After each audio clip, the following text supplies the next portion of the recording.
Hello, and welcome to another session of Reformed Thinking. It is really good to have you with us today as we open up the sources and just get right into the text. Today, we are doing a deep dive into a narrative that I think a lot of us might actually remember from Sunday school. Oh yeah, the classic flannel graph board stories. Right, but honestly, we probably remember a highly sanitized version of it. We are looking at Genesis 26 today, specifically verses 18 through 22. It is a phenomenal text. Isaac, the Philistines, and the wells. Yeah. And you are right, it often gets treated as a nice little story about farming or maybe just a moral lesson on persistence. Try and try again. Right, but when you look at the theology here, and we view this through the lens of the Westminster Confession and robust Reformed theology, this is not a story about agriculture. No, absolutely not. It is about survival. It is about providence. And honestly, it is about conflict. So the mission for this deep dive is pretty clear. We want to move past the surface level and analyze this narrative of Isaac and the wells to understand a really robust theology of how God preserves his people. And we have a couple of great sources guiding us today. We do. We are pulling from a really sharp pastoral essay on peaceable perseverance. Yeah, that one was great. Exactly. Absolutely. And we also have a sermon guide focused on reclaiming ancient truths. Both of these sources highlight that we need to see the covenant succession happening here. Because let's set the scene for the listener. This isn't a vacation spot. Far from it. Context is everything here. Isaac is in Gerar. This is Philistine territory. It is arid, it is hostile, and the neighbors they are not bringing over welcome baskets. They are really not. And what makes this so tense is that earlier in the chapter, God explicitly speaks the promise to Isaac. Genesis 26, verse 3, God says, "Sojourn in this land, I will be with thee and will bless thee." So you have the promise in one hand, I will bless thee. But in the other hand, you have the immediate reality, which is tension, it is heat, it is dust. And the central conflict here is water. Which, in that region, is life. We aren't talking about tap water or running down to the convenience store. Right. A well is the difference between your flocks living or dying. Mm-hmm. It is stability, is a future. If you have a well, you have a claim to the land. And if you don't, you are just a wanderer who is going to perish. Spot on. And that brings us to the inciting incident of this whole drama. The Philistines had actually stopped up the wells that Abraham, Isaac's father, had dug. Which is it is an act of pure spite. It really is. Filling a well with dirt in a desert is malicious. So here is the theological stake, and I want to pose this to you right off the bat and also to you listening. How does a believer, how does Isaac, or even us today, live when the world essentially disputes your right to exist? That is a huge question. When they try to plug up the very source of your life. That is the core issue. It is the problem of promise in a fallen world. You have God's word saying you are the heir, and you have the world saying get out. Get out and die, basically. Yes. The sources we are looking at today, they both highlight that this is not just a property dispute. It is spiritual warfare. Okay, let's unpack this. We are starting with segment 1 here, looking at verse 18.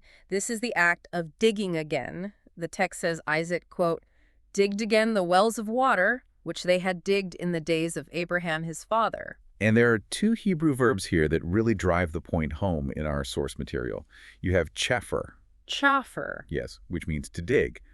But it implies sweat, heavy labor, really cutting through the hard earth. Yeah. But then you have shove. Shove, meaning to return. To return or to do again. So he isn't looking for new water. Precisely. And that is the key. Isaac does not go out and try to invent a new well. He returns to the ones Abraham dug. Which is what the pastoral essay calls covenant continuity. Yes. Isaac is validating his status as the heir. He isn't improvising a future. He is inheriting one that is grounded in God's prior word to his father. That is a really interesting distinction because I feel like the pressure, especially today, is always to do the new thing, innovate or die, right? You hear that constantly. Oh, everywhere. But Isaac says, no, I am going back to the old source. That is a major point in our sermon guide source. There is a strong critique here of the modern tendency to dig new wells. You see this in the church all the time. Pragmatism. Pragmatism, seeking new methods, trying to be culturally relevant by inventing new theologies or new ways of doing church. It is this total obsession with novelty. Like we think the old water just isn't good enough anymore. That is the implication. But the Reformed view and the biblical view here is that faithfulness often looks like clearing the dirt out of the old wells. Yeah. It isn't about inventing a new doctrine. It is about going back to the historic confessions, the orthodox doctrines, the ancient paths. Which takes work. Chaffer. It takes digging. Absolutely. Isaac is saying, the God of Abraham is still the God of Isaac. I'm going to do the work to uncover that. I love that image of clearing the dirt, because the text says the Philistines had stopped them up. And again, why would they do that? I mean, water is scarce. Why ruin a perfectly good well? It is sabotage. Our sources are clear that it is an act of erasure. By filling the well with earth, the Philistines are making a massive statement. They are saying Abraham is gone. Yes, his claim is gone. His God is gone. It is a deliberate attempt to rewrite history and say that the covenant family was never there to begin with. That is incredibly petty, but also effective if you don't fight back. It is pure envy. Our sources actually call it sheer malice.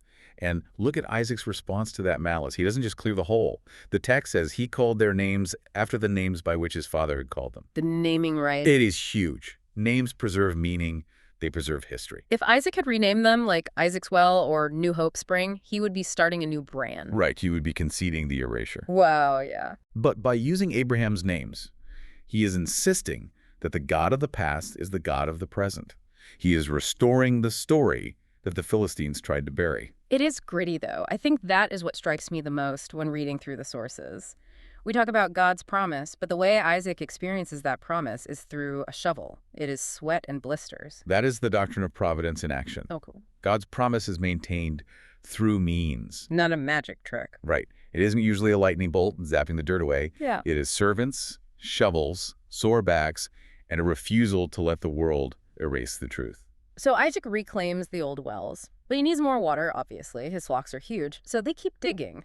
And this moves us into segment 2, the cycle of conflict. The cycle begins. Verse 19 says, Isaac's servants dug in the valley and found a well of springing water. In Hebrew, that is Meim Chaim, living water. Living water. That sounds familiar. It should. But in this specific agricultural context, it distinguishes a spring from a cistern.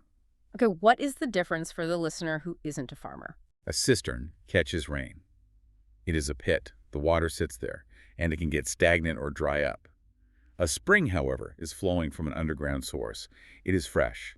It is the best possible find you could hope for in Gerar. So they hit the jackpot. They find the absolute best water. You would think, okay, God is blessing us. Everything is going to be great. And that is exactly when the fight starts. Uh-huh. The immediate reaction from the world to this living water is conflict. This is, well, number one in our new digging phase. They name it Esek. Esek. It translates to strife or contention. Because the Philistine herdsmen show up and say, the water is ours. Which is a remarkably bold claim, considering they didn't do the digging, but this is the envy we talked about earlier. Isaac's flourishing unsettles the neighbors. It terrifies them. They view his prosperity as a direct threat. If he has living water, he is too powerful, he is too established, so they contend for it. And Isaac names it Esek. He doesn't sugarcoat the situation. No, he doesn't. And that is a really crucial insight from the pastoral essay. He names the reality honestly. He doesn't pretend peace exists where it doesn't. He marks the spot. He says, this is where we fought. But notice what he doesn't do. He doesn't fight back. He doesn't war for it. He doesn't raid their camp. He exercises unbelievable restraint. Which is hard. I mean, you spent days, maybe weeks, cutting through rock and dirt to find this thing. It is your water by all rights. The fleshly instinct is to defend it. It is. But Isaac moves. And this leads us to the second well, and this is where the narrative gets noticeably dark. Yes, verse 21. It says they dug another well, and they strove for that also, and he called the name of it Sitnah. Sitnah. That sounds heavier than Esek. Much heavier. Our source material points out that Esek is contention, kind of like a lawsuit or a property quarrel. But Sitnah means hostility, enmity, or accusation. And here is the fascinating linguistic connection the sermon guide makes. Sitnah shares the exact same linguistic root as Satan. Satan, the accuser. Correct. So this isn't just a local property dispute anymore. This is spiritual warfare. It elevates the whole scene. It does. This is the seed of the serpent opposing the seed of the woman, as we see all through Genesis. The conflict is hardening. It is becoming deeply personal and adversarial. It is an attempt to stop the covenant line from even existing. So when we face obstacles, sometimes it feels like just bad luck. But the text implies there might be a more active spiritual hostility at work. The sources describe this as the serpent's enmity. It is a literal accusation against God's people. You don't belong here. You have no right to this water. And yet, in the face of that satanic opposition, Isaac moves again. He does. Is that weakness? I feel like some people, maybe a lot of guys reading this today, would look at that and say, Isaac, you're acting like a doormat. You let them take the first well, now you let them take the second well. Stand your ground, man. It is the classic confusion between meekness and weakness. Our sources are very clear on this point. This is absolutely not cowardice. Isaac moves his location, but he does not leave the land. He doesn't pack up and run back to Egypt where things might be easier. He doesn't abandon the calling God placed on him. He yields ground, but he does not yield the promise. That is a phenomenal distinction. Yielding ground versus yielding the promise. Right. The pastoral essay points out two errors we fall into. There is a combative error, where you think you have to fight for every single inch of dirt to prove your worth or defend God's honor. Which is just the flesh reacting. Yes. But there is also a cowardice error, where you just quit the faith entirely because it got hard. Isaac does the incredibly hard thing in the middle. He trusts that God can provide elsewhere in the land of promise. He refuses to let the conflict define his identity. He refuses to get stuck living in Sitnah, living in accusation. He keeps digging. He just keeps digging. So he moves to the third location. This brings us to segment 3, the resolution. Verse 22. Quote, "And he removed from thence and digged another well, and for that they strove not." Finally, silence. The absence of conflict. And notice, the text implies that this absence of conflict is a distinct gift. It isn't that Isaac got better at hiding his wells or hired better security. It simply says, for that they strove not. The restraint of the enemy is as much a miracle as the finding of the water itself. Yes. And he names this third one Rehoboth. Rehoboth. It translates to broad places, room, or spaciousness. For now the Lord hath made room for us. This is the theological climax of the entire story. Up until now, we have seen digging, striving, contending, moving. But right here, Isaac explicitly brings Yahweh into the verbal picture. He confesses, the Lord hath made room. He attributes the relief entirely to God, not to his own nonviolent strategy, not to his stubborn persistence, but to the Lord's sovereign hand. This is pure Westminster Confession, chapter 5, isn't it? It is. The doctrine of providence. God, the great creator of all things, does uphold, direct, dispose, and govern all creatures, actions, and things. Even angry Philistine herdsmen. Yes. God restrained the Philistines. God guided the shovel to the water. Isaac recognizes that the room he has to live and breathe is a grant of sovereign grace. And he adds, after saying God made room, he says, and we shall be fruitful in the land. Which connects right back to the original promise in verse 3 that we talked about at the start. I will bless thee. The sequence here is so vital for us to grasp as believers. The sources map it out like this. It goes from constriction and conflict to faithfulness, which is digging again, to God-given spaciousness, and finally to fruitfulness. We always want to skip the middle parts, though. Oh, always. We want promise and then immediately fruitfulness. We hate the constriction. We hate the Esek and the Sitnah. We want to bypass the strife and the accusation. But the text suggests that the fruitfulness is sweeter and perhaps only even possible after we have learned to trust God through the contention. It really rejects the scarcity mindset, doesn't it? The idea that I have to fight you to the death for this one well because there isn't any more water in the world. Yes, Isaac seems to believe, if you take this, my God has more water over there. He owns the whole aquifer. Right. But on the flip side, it also completely rejects the prosperity mindset that says, if I am faithful, I will never have conflict in my life. Isaac was incredibly faithful, and he had terrible, unjust conflict. He was blessed and opposed. Both were true at the exact same time until God decided to make room. So let's zoom out a bit here for segment 4. We need to synthesize this. What are the big theological takeaways here? And specifically, what are the modern errors our sources are warning us about? Well, the first big synthesis is providence and means. We have touched on this, but it bears repeating. God uses ordinary means. Digging. But he is the ultimate source of the blessing. Believers have to hold labor independence to get. You dig as if it depends on you, but you trust as if it depends on God. Which is a very hard balance to strike. Usually we drift to one side or the other. We either stop digging and just wait on the Lord passively, expecting a miracle while we sit on the couch. Or we dig frantically, burning ourselves out, and completely forget to pray. That is the danger. Now, regarding the modern church, our sources are quite sharp here. They identify 3 major errors we fall into when we don't understand this text. First is the error of novelty. That is the new Wells thing we brought up earlier. Right. The church trying to be seeker-sensitive or inventing new theologies to suit the cultural moment. The sermon guide compares this to digging broken cisterns. Jeremiah too. Yes. The call of the Genesis text is to return to the ancient wells: Scripture, historic orthodoxy, the Reformed confessions. It is the idea that the old truth is actually the living water, even if the world has thrown a bunch of cultural dirt on it. Yes. We have to clear the dirt of secular philosophy, of sheer pragmatism, of bad theology, and find the fresh water that was always there. We don't need a new gospel. What is the second error? The error of pragmatism. This is doing whatever works just to avoid conflict with the culture. So if the Philistines are mad, maybe we just stop being so distinct. That is the temptation. Let's not name the well Esek. Let's not say anything that offends the modern sensibilities.